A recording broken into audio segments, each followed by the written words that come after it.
आपल्याला माहिती आहे मोठ्या प्रमाणात ही सगळी कामं करत असताना त्या ठिकाणी आपण एक एक शहर बदलतोय. एकेका शहरामध्ये कॉन्क्रीटचे रोड तयार करणं असेल, त्या ठिकाणी नवीन उद्यानं तयार करणं असेल, आणि आता तर मोदीजींनी आयुष्यमान आरोग्य मंदिरं आपल्याला दिलेली आहेत. शहरांमध्ये आयुष्यमान आरोग्य मंदिराच्या माध्यमातून प्रत्येकाला दवाखाना उपलब्ध झाला पाहिजे, त्या ठिकाणी डॉक्टर असला पाहिजे, त्या ठिकाणी मोफत औषध असले पाहिजे. अशा प्रकारे मोदीजींनी व्यवस्था केली आहे. आणि आपणही तुम्हाला माहिती आहे की महात्मा फुले जनआरोग्य योजनेच्या अंतर्गत प्रत्येकाला 5 लाखापर्यंतचा इलाज आता मोफत केलेला आहे.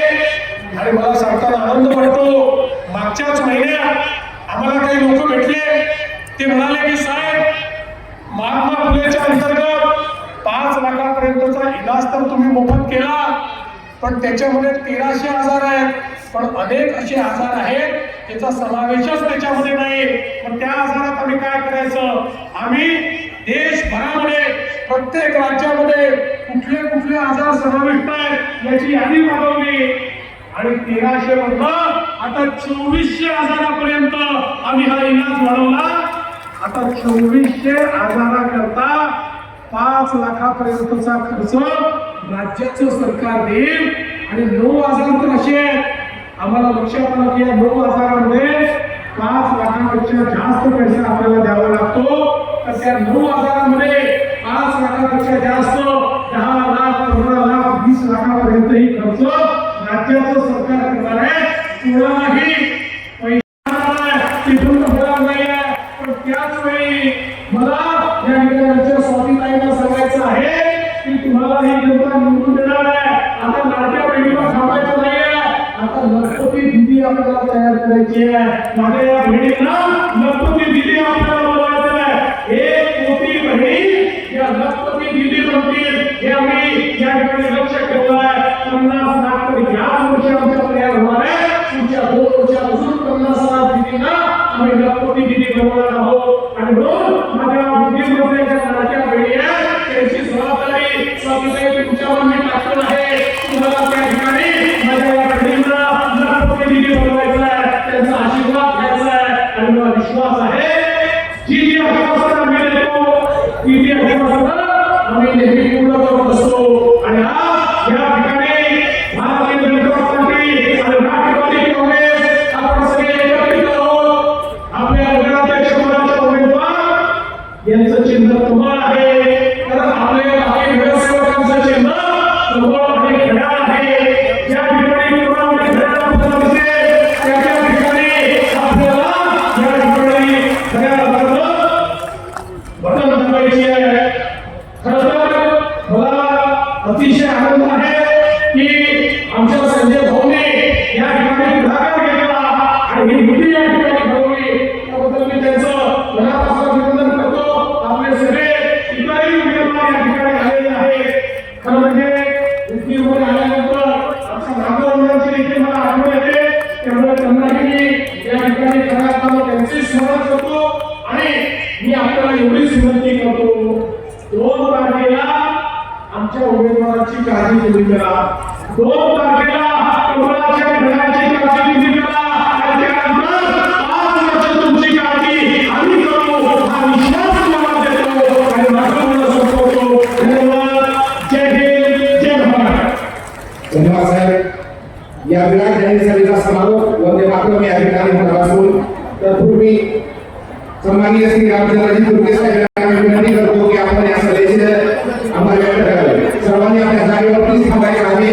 वंदे मातरम या ठिकाणी या विराट सभेचा समारोप होईल. रामचंद्रजी दुर्गे मंचावर महाराष्ट्राचे लोकप्रिय मुख्यमंत्री त्यांच्या प्रत्येक शब्दात विश्वास आहे असे आदरणीय देवेंद्र फडणवीस साहेब या ठिकाणी उपस्थित असलेले पूर्वीचे आमदार माननीय संजय भाऊ बनसोडे साहेब, माननीय आमदार संभाजी पाटील निलंगेकर साहेब, माननीय आमदार अभिनंदनजी पवार साहेब, माननीय आमदार रमेश कराड साहेब, माझे आमदार आणि मंचावर उपस्थित असलेले सर्व मान्यवर जिल्ह्याचे अध्यक्ष बसवराज पाटील साहेब, या सर्वांच्याच मनापासून आणि आपल्या सर्वांचंही मनापासून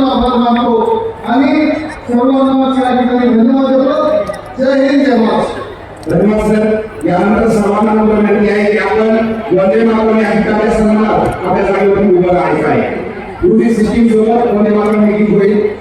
सावधान देशामध्ये आपण उभं राहिलं.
तमाम वकीलकारांच्या भावना या ठिकाणी राज्याचे मुख्यमंत्री सन्माननीय देवेंद्र फडणवीस साहेब यांच्यापर्यंत पोहोचवल्या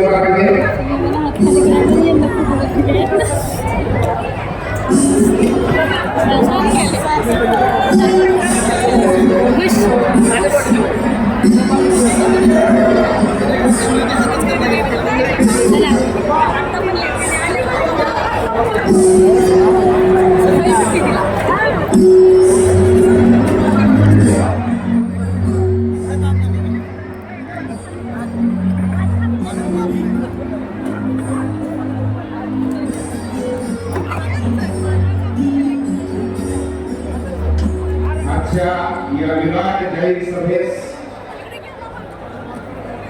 उपस्थित राहिलेल्या तमाम मायबाप जनतेचं भारतीय जनता पार्टी राष्ट्रवादी काँग्रेस युतीच्या सर्व पदाधिकाऱ्यांच्या वतीनं सर्व उमेदवारांच्या वतीनं मनपूर्वक आभार या ठिकाणी व्यक्त करून ही सभा संपन्न होत आहे. वरती धरा असं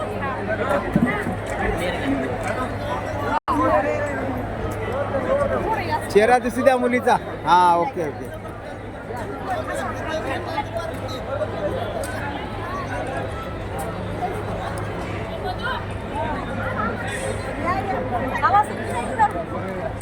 अरे